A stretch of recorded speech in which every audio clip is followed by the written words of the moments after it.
Hello, and welcome to the Cosm Science Ramble, in which I, Ben Gilliland, and I, Jonathon Bulezuik, talk about science in a rambling, not very much to the point, and sort of skirting around the edges and making cakes and things. No, I think it's important to point out that I am an idiot.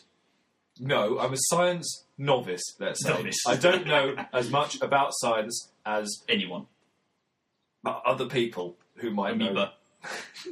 There are about amoeba science. that know more about science than you, to be fair. This is true, And me. and you. But I pretend to know something about science. I write the Metro Cosm element of the paper, and I have my website, Cosm Online. I also write science for other things. So I should know what I'm talking about. And if not, this will reveal my lack of knowledge in all sorts of It will areas. reveal deep, deep flaws in your career. So, let's get to it.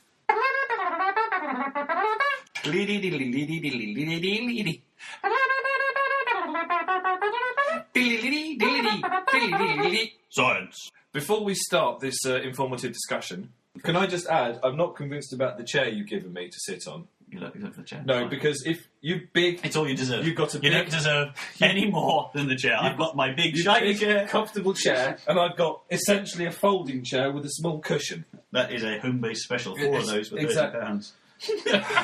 Is that all I am to you? £30?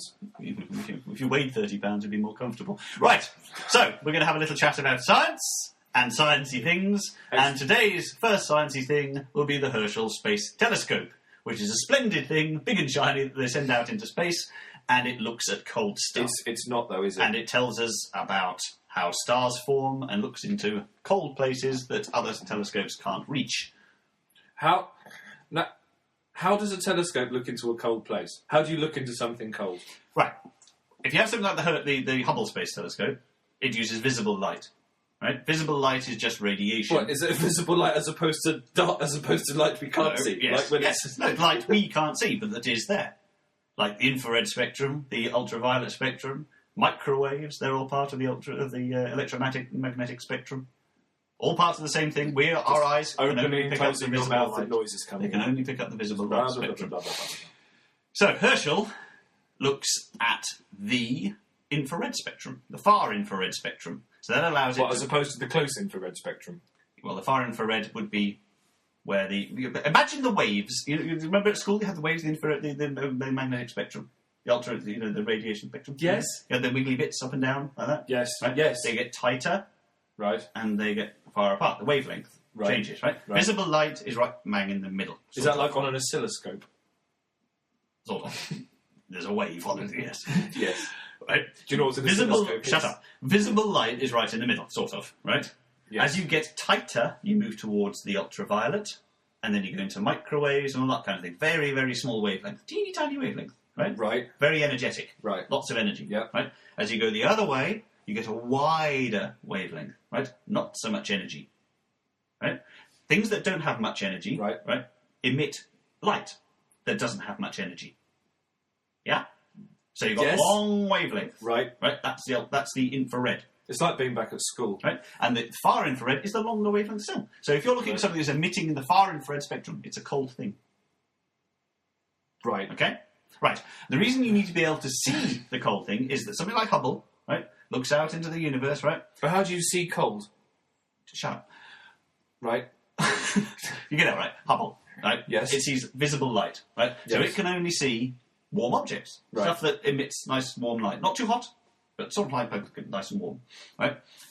If you have a big cloud of dust, right, all of that warm light, all of that mid-spectrum light gets absorbed by the dust. It cannot get beyond the dust. Right. It gets sucked in, boom, boom, boom, boom, like shining a torch into a cloud. Uh-huh. The light isn't going to come out the other end. Doesn't happen, right? No. If an infrared light, right, can pass through the cloud, 'cause it doesn't have so much energy. It doesn't interact with things quite as enthusiastically. So if you have something that can view something in the infrared spectrum, Right. you can see through the cloud, Yeah. and you can see what's going on inside the cloud. So Hubble can't see what's in the cloud. It's a closed door. All you see is a cloud. Nice pretty cloud. Right? Herschel can look through the cloud and can see anything that's cold and small inside it, like newly forming stars. Right. Yes? Yes. Got that? I still don't know. Right. Herschel's gonna die. Herschel is going to die. Yes. Right. So, why did they not use batteries to power Herschel that can be recharged like with solar panels. Yeah, but that's what the Herschel is going to die, not because it's going to run out of power, it's because it's going to run out of helium. And the helium isn't a fuel, it uses the helium to keep itself cold. But space is cold. Wait. No. Herschel has to be cold. But space is cold. Yeah, How cold is space? How cold is space? Well, if there's no sun shining on an object, heat is the action of the amount of energy in the air around you that's acting on objects, right? In space, there is no air, so there is no heat, technically. But if the sun is shining directly on you, you will get very, very hot. Likewise, if the sun's not shining on you, you will get very, very cold. So you will vary between hundreds of degrees Celsius with the sun shining on you to many minus 100 degrees Celsius when the sun's not shining on you. So it's hot in space, is it? No. It's not anything in space unless the sun's shining on you. So how cold space? Very cold. If there's no sun. Very cold. If there's no sun, it can get very, very close to the absolute zero, which is minus 270. So then it doesn't need this thingy to cool it because it's cold. It does, because the sun's going to shine on it at some point, and then it's going to be very, very warm. Right? If it's going to see the very, very cold objects that it's been sent up to see, Herschel has to be very, very cold. Okay. If it gets very, very warm, all it'll see is its own radiation. As it warms up, it's emitting its own radiation, and it can't see what it wants to see. So Herschel has to be kept at almost absolute zero. In fact, it has to be kept at minus 271 degrees. And that's what the helium is for. It went up with a finite supply of helium. That helium evaporates. Through the process of evaporation, it cools the instruments and keeps them really nice and cold. So why send it up in the first place? Because they knew it was ultimately going to die. Because why not? Why send anything up? My point. If you don't have these things up there, you can't discover stuff.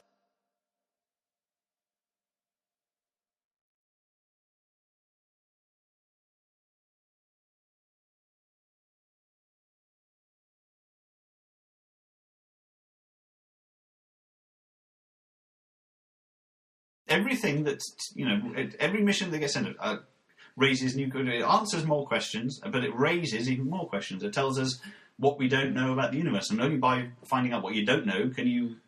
Every problem solved is a problem caused. That's just ridiculous. I don't even know what that means. Every question answered is a question asked. Yeah, you're just talking crap now. No. Yes, you are. So what's the point of it? To find stuff out.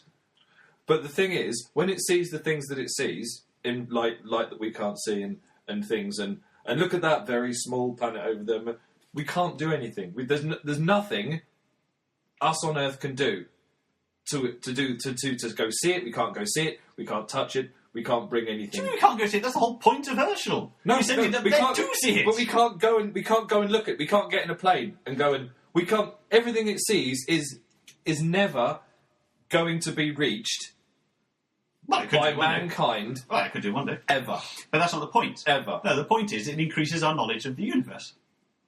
How it works, how it formed, how it is ultimately going to die. It tells us where our solar system came from, where our planet came from, ultimately where we came from. Does that matter, though? If you're human and you're at least a bit curious in anything, it matters. You could argue that going about your daily business, doing whatever the hell your daily business is, I do lots of things. It doesn't matter. My daily business is very important. Perhaps it doesn't matter. To someone quite happy to wander through life in ignorance, it doesn't matter. I'm not ignorant. But to those of us... I think that's how us casting ignorant. aspersions upon my good name. Anyway, if you don't ask the questions, you don't find these things out. And humans, by their very nature, are curious. We have to push beyond our own bubble of existence and find out what's going out in the greater wide world, or, in this case, I've got some news. I found something out. On the BBC website, written by Mark Bosworth on the BBC World Service, right? This is the reason why that's rubbish. What has happened to NASA's missing moon rocks? They lost them. Brilliant. Yes, they lost them. The US space agency, NASA, recently announced that many of the moon rocks brought back to Earth from 2 Apollo space missions have gone missing. They were given as gifts to the nations of the world. So what has happened to them? Towards the end of the Apollo 17 missions on the 13th of December... It's my dad's birthday, 13th of December. Oh, that's nice, isn't it? 1972. Useless sound of a birthday. Eugene Cernan and Harrison Schmitt, the last member of... Say it again. Harrison Schmitt. S-C-H-M-I... Do an accent. Harrison Schmitt. Do you reckon he's German? I don't know. The last men to have ever set foot on the moon, at the moment, picked up a rock. Massive. See? To look at the rock I've got. Was it massive? Yes. How big was Sir it? Kernan announced, we'd like to share this piece of rock with so many of the countries throughout the world. His wish was fulfilled. President Richard Nixon, ordered, the big dick, ordered that the brick-sized rock, brick size. This wasn't just, you said when they go up into, you took a thingy, the bloke, sorry ladies and gentlemen. Richard Garriott. Yes, took a copy of the Metro to the International Space Station. But you have to weigh, it's all like, you have to weigh every bit of paper and every pen lid and every drop of ink. But that only matters going up. Coming back down again. So you can take what you like. Is it like duty-free? Well, that's basically it. So basically, there is no limit. You can go to Tenerife and load up on fags and booze and bring it all back, and it's not a problem. Well, if there's an interstellar version of Tenerife, then I suppose you could. So going down is always better than going up. For bringing stuff back. For bringing stuff when you're leaving the Earth, you've got every pound that you have to force to leave the Earth's atmosphere, to leave the gravitational pull of the Earth, requires huge amounts of fuel. Whereas, when you're coming back again, the thing you were trying to overcome, gravity, is the thing that's helping you. It's pulling you back in again. Fantastic. So the only thing you need is to not have so much that when your little parachute pops up, it goes... Cool. And you go... Anyway, each Goodwill moon rock, was encased in a lucite ball and mounted on a wooden plaque with the recipient nations... Wooden plaque? A wooden plaque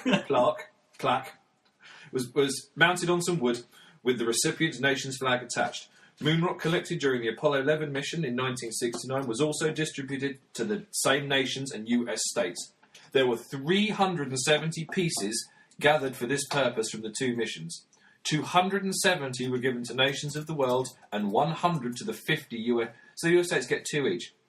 But 184 of these are lost, stolen, or unaccounted for. 160 around the world and 24 in the US. America can't even find its own stuff.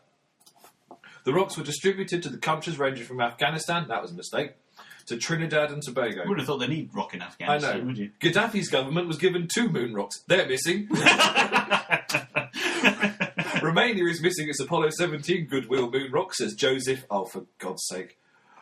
Guthines. Joseph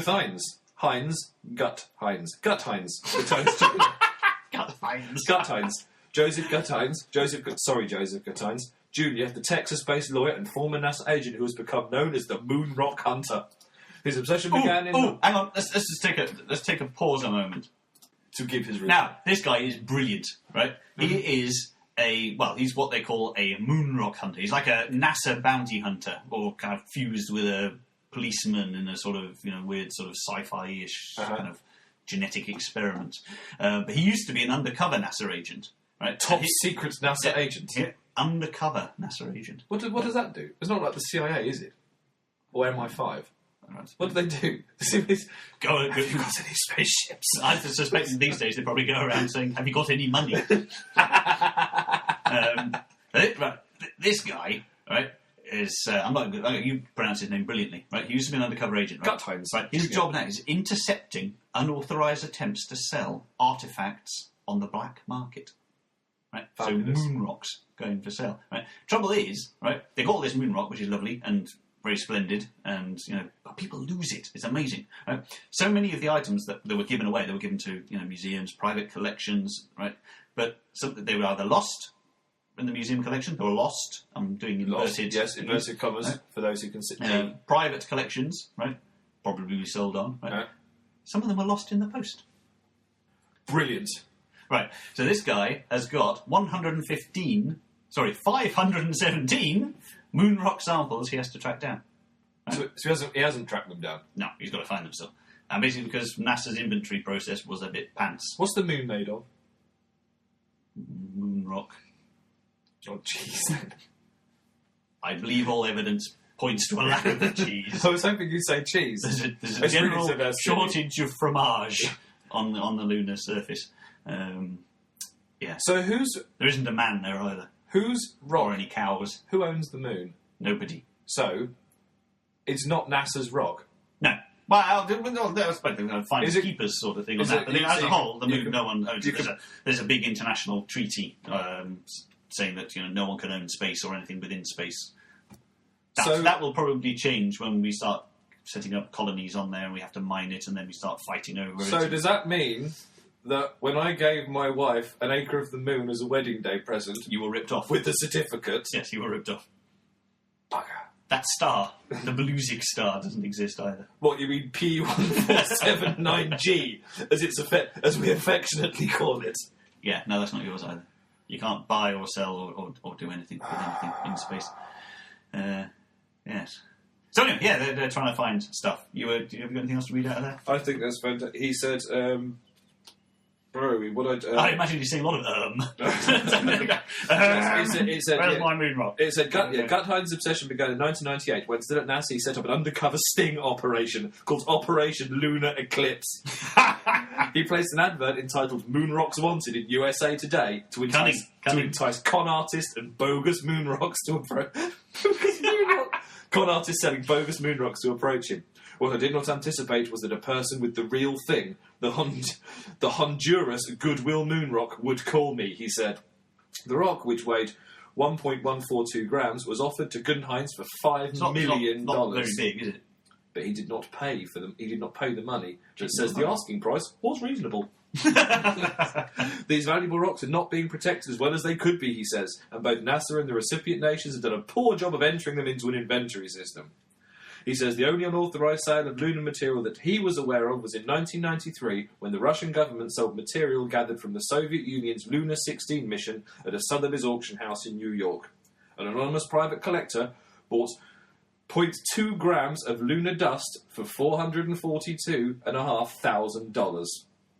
With the potential prices in this range, it is no surprise that there is a lucrative black market in moon rocks, both real and fake. Right, I'm in the wrong job. I'm going to go get a coat. I think so. And some moon rock. I'm going to go to the beach and find a pebble and go, moon rock! Brilliant! Right, okay, right. Anything else you want to talk about this week? Yes, I found... I thought this was quite funny. Or a bit scary. Ancient plants brought back to life after 30,000 frozen years. This is by Richard Black, environment correspondent at the BBC. Are we just selling the BBC here? I'm a science writer, you could talk about some of the things I write. Well, how can I sit there and go, yes, I've got some news here, and it's from Ben Gilliland, and it's Cosm Online, and you'll go, I know that. Yeah, but then I'm kind of I don't have to look anything up. I don't have to run the risk of looking stupid and not knowing what I'm talking about. This one, for example. Scientists in Russia have... Well, what do you think? Have an opinion. Scientists in Russia have grown plants from a fruit stored away in permafrost by squirrels. How do they know that was a squirrel?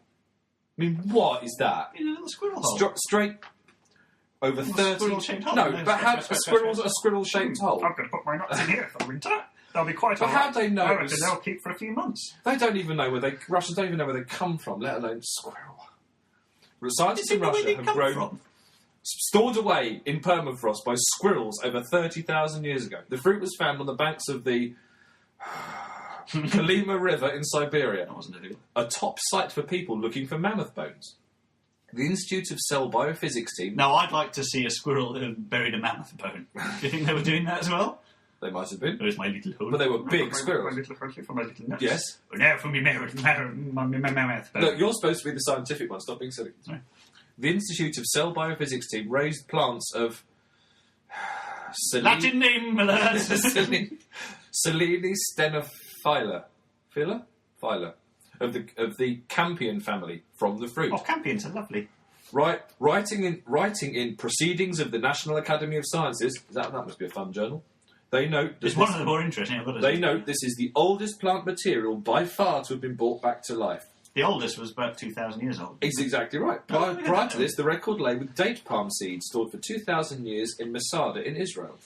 The leader of the research team, Professor David Gilichinsky, died a few days before his paper was published. Oh. Do you think he buried himself out there? In it, he and his colleagues, he might have done. He's going into Good enough for nuts. Good enough for me. Going into the permafrost. In it, Cryogenics, here we come. he and his colleagues described finding about 70 squirrel hibernation burrows in the river. Yeah, that's how they know the squirrels. There weren't squirrels in them, though, were there? Yeah, but this is a pretty finite, if it's a squirrel hole, it's going to be a squirrel hole, isn't it? Or- You're going to be able to confuse it with an owl hole. Might be. All burrows... Owl holes do exist, by the way. You have burrowing owls. No, you don't. Yeah, they do, they burrow. Where are burrowing owls? Africa, probably. So, right. So It's nice and soft. Lots of sand. So you get burrowing owls, and they might live in Africa. You've got animals that use the holes that the burrowing owls live in.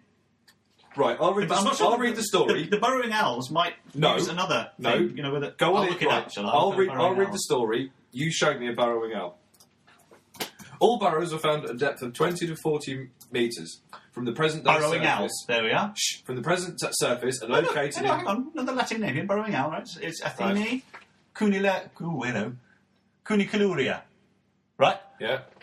I think that's interesting because Athena, right, was the Greek goddess. He's got really long legs. Athena was a Greek goddess, right? And Yes. her little motif thing was an owl. So that's where the names come from, I guess. You know, but they didn't give themselves that name, Right? did Burrowing they? owl, tiny but long-legged owl. Look at his stupid legs. Oh, no, South America, not Africa. They do better in Africa. There's more sound. Found throughout. Active during the day, avoid the midnight heat in their burrows. And I think that they dig holes, and then there's another animal that comes along and thinks, oh, that's a nice hole, I'm going to make that bigger. Or it might be the other way around. Somebody else might dig a hole, and an owl comes along and says, there's a nice hole, I'm going to live in there, because I'm an owl, and I want to be different. They're like alternative owls. Just like a hermit crab. Nothing like a hermit crab. But it goes along and goes, Hermit crabs oh, live in look at that, shells. but look at that. They don't live in burrows. No, but they go, look at that Oh, shell. okay. They move shells, don't they? They outgrow their shells. A crab living in a hole would be a dead crab. I wasn't thinking of a hermit crab. Especially in South America. I was thinking of something else that under the water that nicks people's holes. That's a sort of deviant sea creature. I still never trust them. Am I going to? Anyway, sorry, back to the Am I sea. going to Back to the make sea. story? Right. Okay. That's a bit of a segue there because we had kind of CD bum activity. I think it was good. All burrows were found at a depth of 20 to 40 metres from the present-day surface and located in layers containing bones of large mammals such as mammoth, woolly rhinoceros, bison, horse, deer, and other representatives of fauna from the age of mammoths, as well as plant remains. They write. The presence of vertical... What is Age of Mammoths? You've got all those. You've got woolly rhinos. And, Yeah. The Age of Mammoth. woolly rhinos, do you? Do you think it would be a Age Do you of think it would be Mammoth. good? Do you think it would be good or bad to bring back a mammoth? What, home? That would be No, bad. You know? because they've done. Hi, honey, follow me No, home. they've done this. They brought back some. Get out the cat food. If Jurassic Park, heaven forbid, if they did it, if they drilled into a bit of thing, Amber. and got mammoth blood DNA. from the wasp, The mosquito. and they made a mammoth, Yes. they grew a mammoth in a test tube. Do you think Grew a mammoth in a test does tube. the mammoth? I'm I mean, only that's saying. like dropping a tampon into tea. I'm only saying. I don't think you fully understand science. You're probably If they made a mammoth, right, and I'm going to bring it home. should that happen? Should a mammoth be allowed to be remade? Ethically, probably not, because we didn't kill them. They've had I their don't day, haven't they? Mammoths. They had their day, yes. And they didn't work out. Well, it worked out. Because otherwise, It worked out fine for them. They adapted to a planet that was wrapped in ice during the last ice age, or ice age before that. Several ice ages. It was cold. They had big hair. But then all their hair fell off and they became elephants. I don't think their hair fell off. The elephants are different. No, wait, they have to be. They're too similar. Elephants and mammoths have to be. They're the same family. They started off as like mastodon things, which were kind of which actually looked a lot like elephants with a slightly smaller head, smaller ears. They were kind of shush, shush, shush, mastodons, right? Then it got cold, so the mastodon went, cold. I'm gonna need some hair, Right. so they made some hair, right? Became mammoths, right? And then the mammoths wandered off to cold areas, right? And as the ice started to retreat, the mammoths retreated with it. Those sort of near the edge probably are the different. I'm not entirely sure it was a different flavour of mastodon that started off that became an elephant, but let's just say it is, right? They sort of, it's getting warm again now. I don't need my hair. I'm going to become an elephant. Yeah. That's what I just said. And then the their hair mammoths fell off and became elephants. Died because it got too warm, and we killed some. But I think current understanding is that we aren't responsible for the demise of the mammoth. Well, we don't know, do we? We're never going to know. That's another silly thing. We don't know. We don't know. No, we don't know. It's like the colour of dinosaurs. We don't We know can that. know the colour of dinosaurs. And no. We can. No, how? No. Because... No. It's impossible. Because no. We can't know the colour of dinosaurs. Because Only there have been... only from the fossilised bone that's rock. That's now no, rock. No, not from the fossilised bone. But that's... Not from the fossilised bone. Go on. Right? Skin and soft, squidgy bits. You see where we've gone from squirrel holes? I think we've got mammoths in holes. Go on. Right. Anyway, how do we know what colour? Because they've been preserved. We have skin imprints, and there's actually, I can't say exactly where, but there are pigments preserved in the skin. So we can say that this, whichever one it was a particular colour. And we now know them to actually, I think we know them to be much more colourful than the grey little brown shades of dinosaurs that I had when I was a kid. No, they'd have been brown and things. Brontosaurus doesn't exist either. That was a disappointment. Oh, no, it does, doesn't it? all our childhood books, wrong. No, sorry, it wasn't. They discovered the Brontosaurus didn't exist in the 1930s or something. It was, yeah. I was still learning about it at school in the 1980s. I remember I had a Brontosaurus. ladybird. Read it yourself. No, the ladybirds are completely different. No, do you know the ladybird books? Yes. Did you ever read it yourself books? Yes. I had a ladybird read it yourself dinosaurs, and in it Brontosaurus. Page one, practically. We're lying the Brontosaurus. We're lying to I actually heard someone on the television the other day, a science fella, referred to a Brontosaurus. Can't remember who it was there. In fact, I'm not going to name him because I think I follow him on Twitter, or he follows me. For those listening, what's your Twitter thing name? Gilly Cosm. Well, at Gilly Cosm. At Gilly Cosm. Spell that. GILLICOSM. Gilly Cosm. At Gilly I Cosm. did have Ben_Gilliland, but no one can spell Gilliland. I have a Twitter account. No, you don't. I actually do. Do you? Yes. I don't use it. Do you follow anyone? Yes. Do you follow me? No. Thank you. Right, so we've done holes. And on that bombshell, We didn't go anywhere, did we, with the seed? no, we did. I think it was quite good. Basically, these Russian scientists. But seeds are amazing. They can survive, well, as we know, as you can see, for tens of thousands of years. Yeah. Because they're just little time capsules, aren't they? Little sealed things. They've got little hard shell around. They've got a little store of food in there. You know, when plants are fertilised, right? Yes. You know how because they have little embryonic plants inside the seed, and there's a little store of food as well, right? And they're made by 2 sperm or pollen. Yeah, pollen. Right? They go into the lady bits of the flower, right? They both travel down, right? One branches off and it becomes a little baby plant, little tiny little baby plant, and the other one goes off, right, and it becomes a little food store. You have 2 sperm, right? Sperm, obviously. Yeah. But 2 pollen. The fauna equivalent. One becomes a plant, the other becomes food for the plant. So you have this little tiny time capsule, and if it's kept nice and safe and dry and evidently frozen for 30,000 years, 30,000 years, they can come back to life again. Couldn't do that with a human embryo, could you? Placental tissue. Bless you, sir. That came out the blue, didn't it?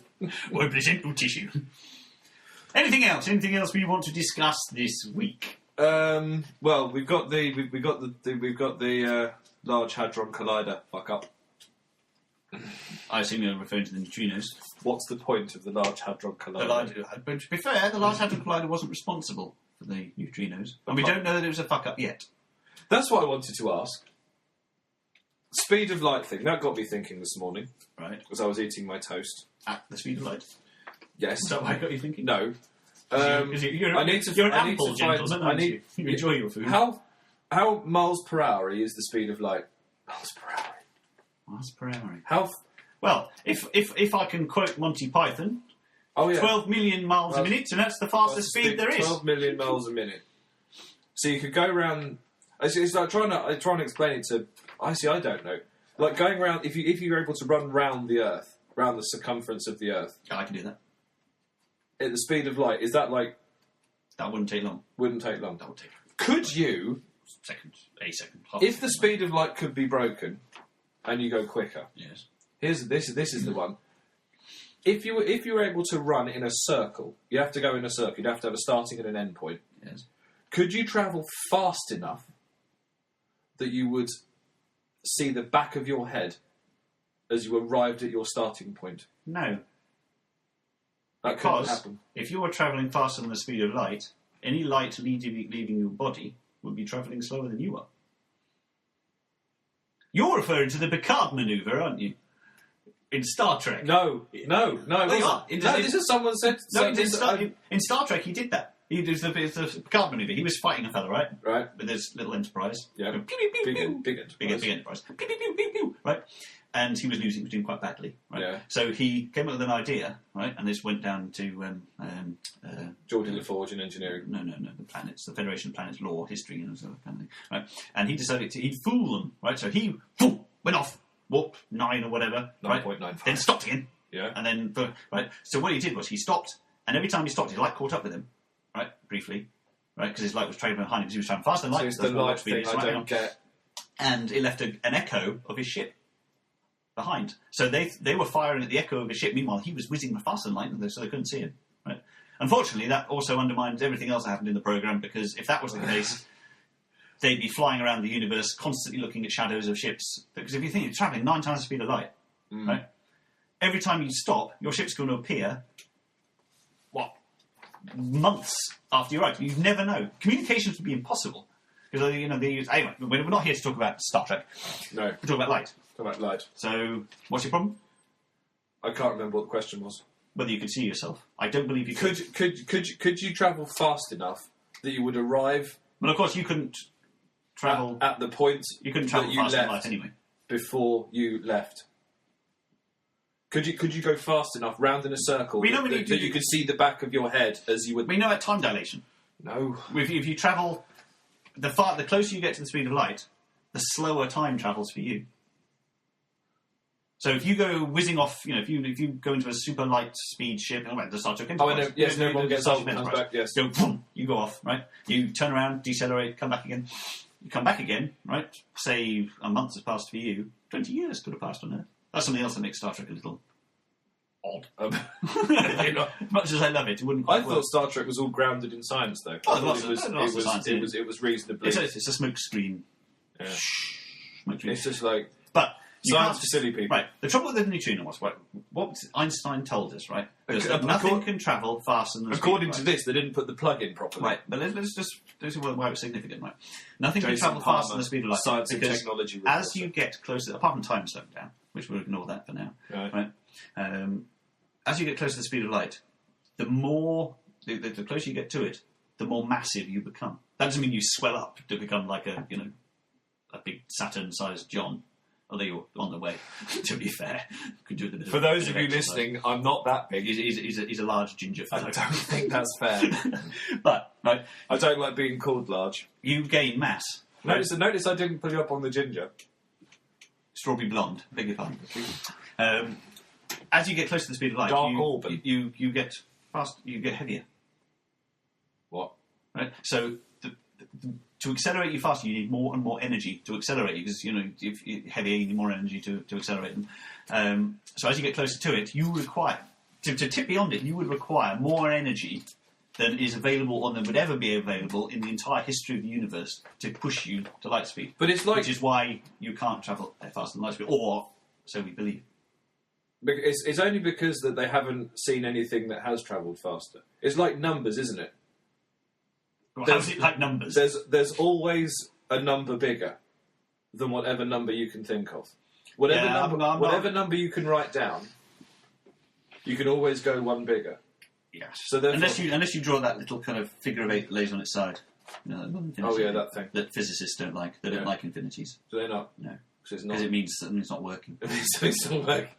You get a lot of infinities when they're studying black holes. Because it says here when When that the mathematics of black holes, they get to the bottom, they get infinities, because according which to means this, there's a fundamental flaw in I'm not listening to you now. Einstein's and Newtonian. I'm not. things.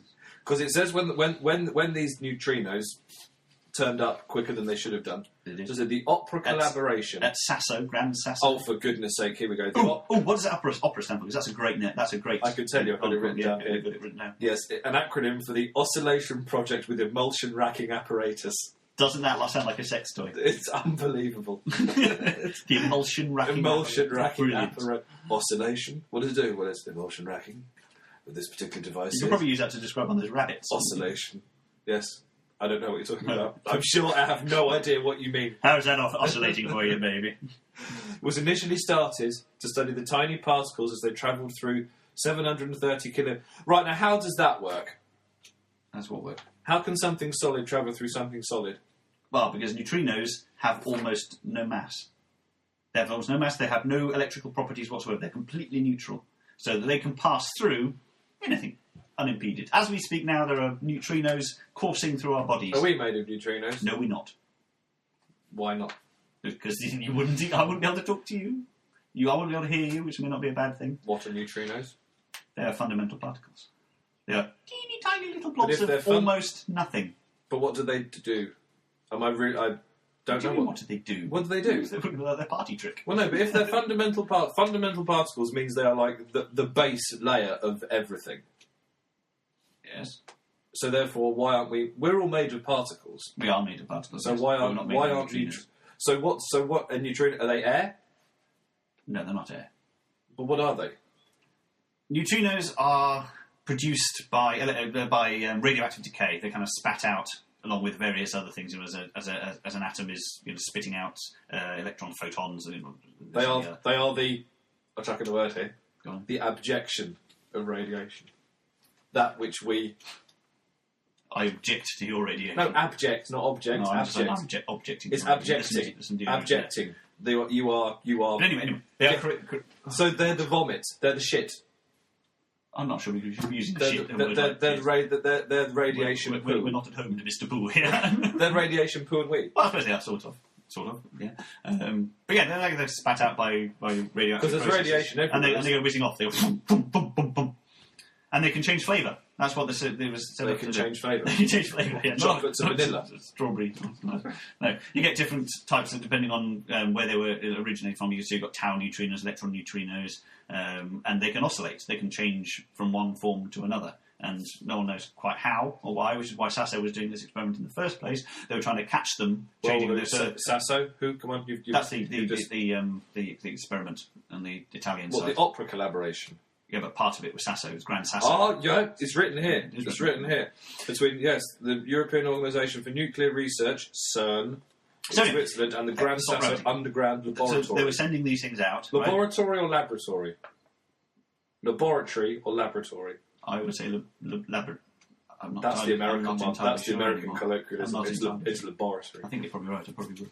I am right. Put me on the spot. It's like when you say a new word for any length of time, it doesn't sound right. Like green. I know it doesn't. Green. It's when you write a word as well. Green. When you write people, people get G-R-E-W-E-N. I What know. does that mean? What does that mean? What does that It's a random mean? collection. It's a random collection of shapes used to describe something. It's a signifier. And who decided green?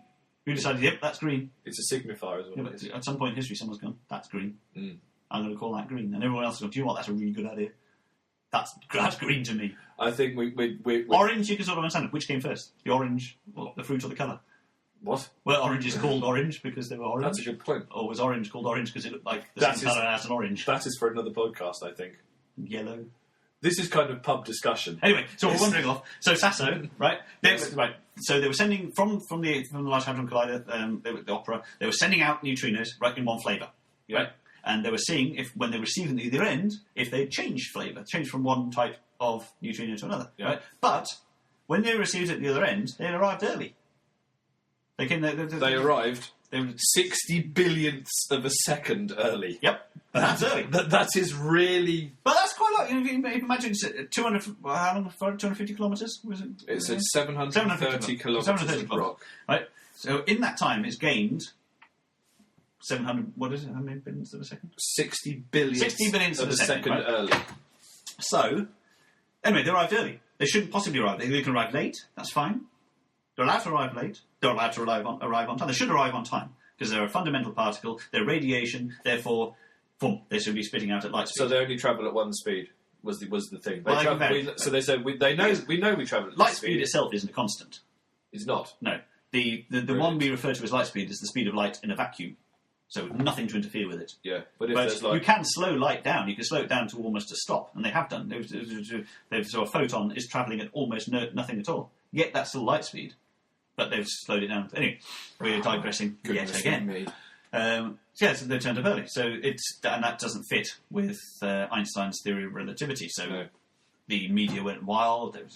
Einstein was wrong. The media didn't go that wild. Oh, they did. Most of us went, "You're not the media. You're a monkey." That is unfair. You are. Anyway, he went mad. Einstein was wrong. Big pictures of Einstein looking confused, and our fundamental understanding of the universe has been torn We're apart. about 98% genetically equivalent to a... Yeah, we're also Okay. 96% genetically equivalent to a fruit fly, or 92 or Oh, something. he's stupid. completely ruined I- that stat. You're more fruit fly than human. I didn't come here to be insulted. In fact, you're something like 78% genetically identical to a banana. And That's why on that program, there was that program. Did you remember that program? Idiot. Not no. When they had the birth of things, they had there was a panda and a dolphin. They were Yes. following the. oh yeah, with the All graphics, yeah. the fetuses looked the same. Oh yeah, they're all the same. It's a throwback to our genetic origin. Yeah. We're all We're all from the all same from the same alien. soup. They don't exist, aliens. I think they probably do. I don't think they seeded our life on Earth. But, so yeah, they were saying that the universe, as we know it, doesn't work as we know it. Some people were. Other people were saying that this is evidence that Einstein's theory is flawed, or that there's holes in it. Other people were saying that it might be that the first indication we have of extra dimensions and quantum brain theory and all sorts of things. String theory. String theory. Well, that's the thing. Dodie, we're not talking about String that. theory. That's for The another day. universe exists in 13 dimensions. I'm going to fight you over string. And I'm going the to fight neutrino- you over string theory on another day. The neutrino. Stop the string theory. No, I'm just saying this back to the neutrino. They're saying the neutrino could have got there quicker because it was jumping out of one dimension of our universe and making a shortcut. Like a splash of water leaping out of the ocean, sort of thing. So They properly went. But anyway, now they're saying that they could have traced it down to a faulty wire. And I've got to say, for me, it's a little disappointing because although a lot of people didn't want Einstein to be wrong, if he was wrong, that's shown there's a whole branch of physics we didn't know, and that could be lots to write about in the future. But it could have been done. And as disappointments go, that's sort of like meeting one of those aliens I was talking about before, and then discovering Jim Henson under the table with his arm up the back of it. Here it is. Hello, Here how it are is. Here it is. Here it is. The two problems the team has identified would have opposing effects on apparent speed. On the one hand, the team said there is a problem in the oscillator that provides a ticking clock to the experiment in the intervals between the synchronizations of GPS equipment. But the team said they also found a problem in the fibre optic connection between the GPS signal and the experiment's main clock. Quite simply, a cable not properly plugged in.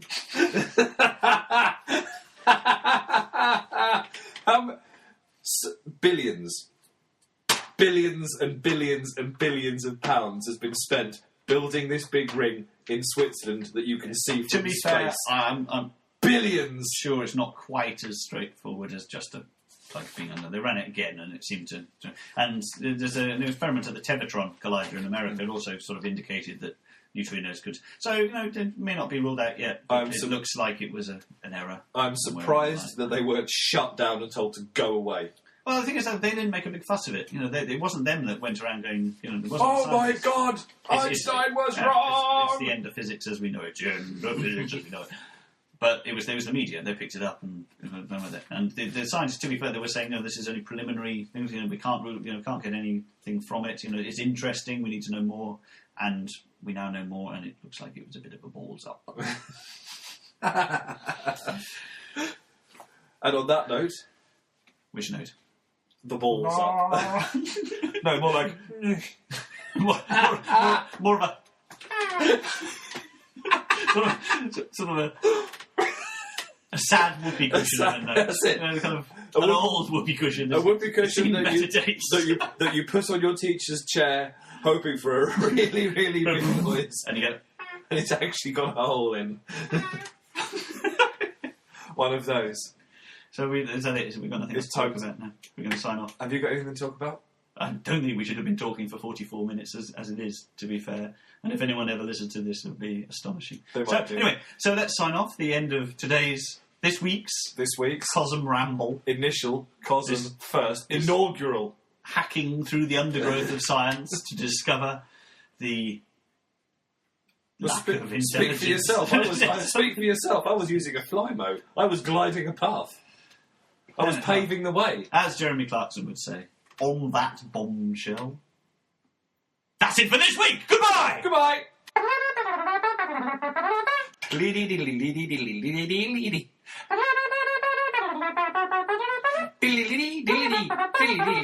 Science.